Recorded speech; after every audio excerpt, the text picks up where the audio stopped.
Hello everybody and welcome back to Mario and Luigi, but with only 1 HP. I apologize that it's been a while in between episodes. If this is your first episode that you're watching, there are 2 other episodes that I made. I'm just a little bit behind, and so it took a long time for me to get this out, but I'm now back.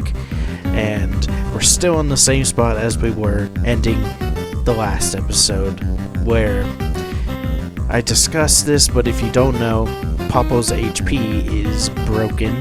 When I was replacing HP values, buffing all HP values for the bosses, for some reason Popple's was the only one that just broke the game for whatever reason. And so he is beatable, but he has a ridiculous amount of HP, somewhere between 4,000 to 6,000. And in this battle, attacking him with that crazy HP value is just not worth it in my opinion. I did make a few valid attempts to take him out, as you can see on screen, but I decided to change up my strategy because there's multiple ways you can beat this fight. You don't actually need to defeat Popple, but by defeating him you do gain more XP. However, if you defeat Rookie, Popple will run away after his next attacking turn. So I switched the strategy to just take out Rookie instead because of Popple's HP value, and I did beat the fight, but at the cost of Mario.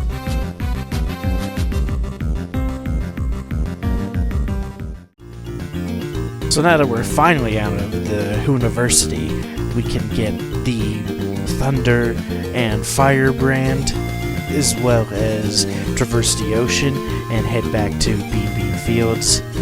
Bowser, unfortunately, of course, gets possessed, which will probably be a problem down the line, but we'll worry about that later.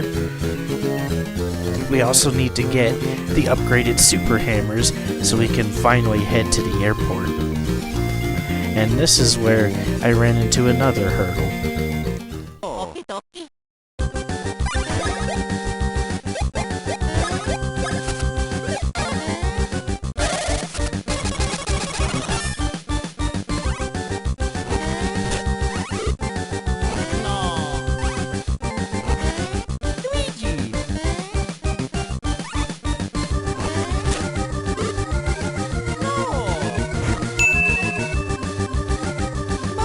You see, the AI for this boss fight works how whenever you attack Mom Piranha, her little piranhas will automatically start shooting fireballs at you.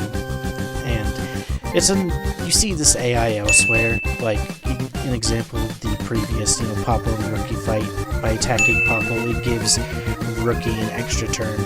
And so you'll see this thing a lot, but it became extremely tricky for this battle in particular, and I was just racking up the game overs. So I had to switch my strategy and make sure to take out the mini piranhas whenever I had a chance, so that I could finally do damage without taking hits.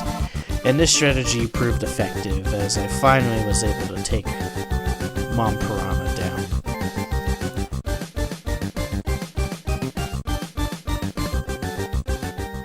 Now we get to head to the good old Teehee Valley. And honestly, there's not a ton changed from this section, besides fighting some of the desert enemies that I worried could maybe get the jump on me a little bit, but I actually was able to make it through the desert just fine. And keeping Peach on the screen helped me avoid fighting any unnecessary battles as well. And then we get to the end of the area boss, Trunkle, who I did buff his HP, however, I think there was a little issue with it because he has 2 weak spots, and because of that, I feel like his HP value buff didn't go through just because of complications with that. So, fortunately, he was extremely easy to take down.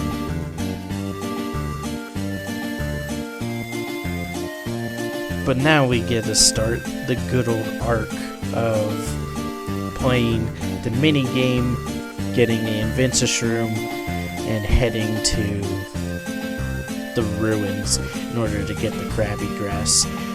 Now for this, I decided to keep with a strategy that I implemented a little earlier in the playthrough when the bros were separated. With the whole 1 HP thing, it does get very hectic being around enemies by yourself, and honestly the smartest thing for me to do was just avoid enemies at all costs, because I've taken way too many game overs, some of them being just my own stupidity, so I was just ready to get the Krabby Grass and move on. With Peach being kidnapped again and the Beanstar all split up, it's time for us to head to the lagoon. And unfortunately, it is forced that you go there first. However, while going through the lagoon, I did take a unnecessary death that was kind of really stupid.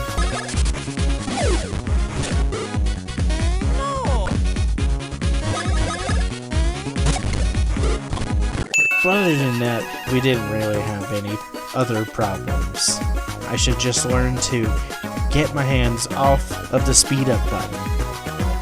After completing all the puzzles in the lagoon, we end up fighting Hermie, who really isn't that much of a threat. His attacks getting faster, I feel like could have been a bit scary, but ultimately it ended up being not that big of a deal, because I just did so much damage to him that I feel like I could get to him before it really became a problem. The next Beanstar piece I decided to go for was the one in Chucklehook Woods, and now with the abilities that we were able to gain using the Fire and Thunder moves, we can now get to the Winkle area. And remember how I said Popple was going to be a bit of a problem? Well, here it is. It's kind of nice now that he's on his own, so now when I attack him, Rookie doesn't get a free move in. And with Thunder Bros, I was able to lower his defense, which does make this fight so much nicer. But the fact remains that he still has an absurd amount of health, and I did not go in and rechange the value for that at all, so I just kind of decided I was gonna suck it up and just deal with it. However, it did make this fight honestly kind of a lot more fun and interesting. Just maybe, went on a little too long, because in vanilla you can take him out a little way too fast, and you can see that he actually got me a few times and I had to rely on my 1-ups a few times, but luckily I was all stocked up, so he wasn't able to KO more than one of the bros at a time.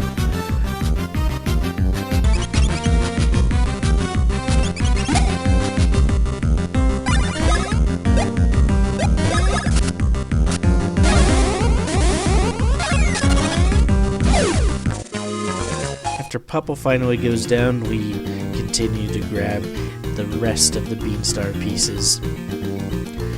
The first one I was doing was just grabbing a lot of the ones for Yoshi Theater after visiting it, and I was a little worried about this Piranha Bean fight because in the normal game I always find it very tedious and annoying, but I was actually able to dodge all of his attacks pretty well, so it actually didn't end up being too much of a problem. Plus, with a lot of stats focused more offensively for this playthrough, he went down quite quick.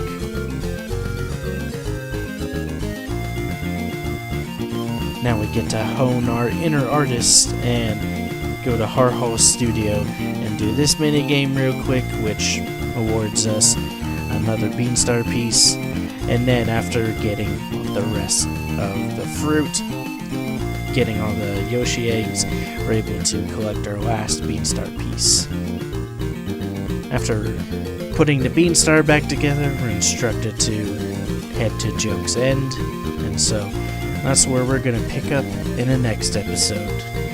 It's going to be Joke's End in Bowser's Castle.